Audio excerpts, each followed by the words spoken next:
பாரதிபுரம் பைபாஸை ஒட்டின மாதிரியே ஒரு 3 பிஹெச்கே வீடு, ஒரு பெரிய கார் பார்க்கிங்கோட ஒரு வீடு சேலுக்கு இருக்கு. பெரிய கார் பார்க்கிங், இனோவா கிறிஸ்டா காரே விடலாம், அந்த அளவுக்கு பெரிய கார் பார்க்கிங். ஒரு சிட் அவுட் இருக்கு. இது ஒரு சின்ன பெட்ரூம், ஒரு பெரிய ஹாலு. இந்த கதவெல்லாம் தேக்க மரத்தில் போட்டிருக்காங்க. ஒரு பெரிய ஹால், ஒரு பெட்ரூம்.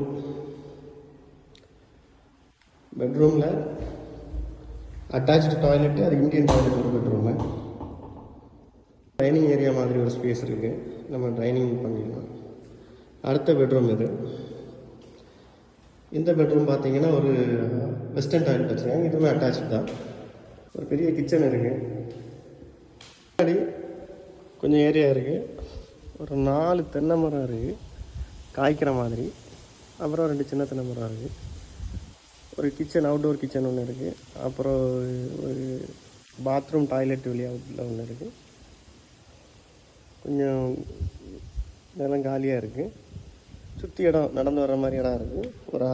ஒரு 68 லட்ச ரூபா பட்ஜெட்டில் இந்த வீடு சேலுக்கு. பாரதிபுரம் பைபாஸ் பக்கத்தில், பாரதிபுரம் பக்கத்தில் ஒரு 68 லட்ச ரூபா பட்ஜெட்டில் ஒரு வீடுங்கிறது நம்ம தேடினா கிடைக்குமாங்கிறது கஷ்டம்தான். ஆனால் ரொம்ப நல்ல வீடு. காசை ஒட்டின மாதிரியே டெய்லி இந்த இடம் எல்லாம் டெய்லி விளையாடுற மாதிரி ஏரியா, நல்ல ஹைலி டெவலப்பிங் ஏரியா. புது புது வீடுகள் நிறைய வந்திருக்கு. இந்த பட்ஜெட்டில் இந்த மாதிரி வீடுகள் கிடைக்கிறது ரொம்ப கஷ்டம். நல்ல வீடு தேவைப்படுறவங்க சொல்லுங்கள். ஒரு 68 லட்ச ரூபா பட்ஜெட்டில் வீட்டோட டீட்டெயில்ஸு, வீட்டோட எத்தனை இதெல்லாம் வேணுங்கிறவங்க சொல்லுங்கள். எல்லா ப்ராப்ளமே இருக்குது. லோன் ஃபெசிலிட்டிஸ் கூட அவைலபிள் தான்.